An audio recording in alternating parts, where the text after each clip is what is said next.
iOS 18.1.1 Fix Battery Drain on iPhone. I'm going to tell you 3 quick steps to help fix battery drain on iOS 18.1.1. First, give your iPhone time to settle. After updating, the system runs background tasks like indexing your photos, syncing apps, and reconfiguring Apple Intelligence, which can eat battery for a day or two. Let it run overnight and battery life often improves naturally. Second, update everything and cut background load.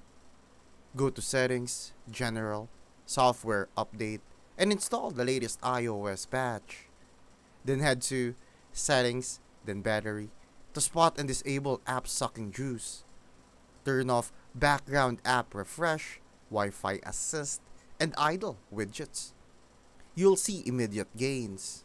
Third, activate low power mode and keep your iPhone cool.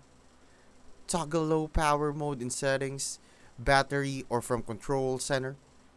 Heat kills battery, so avoid direct sunlight, hot cars, or covering your phone during charging.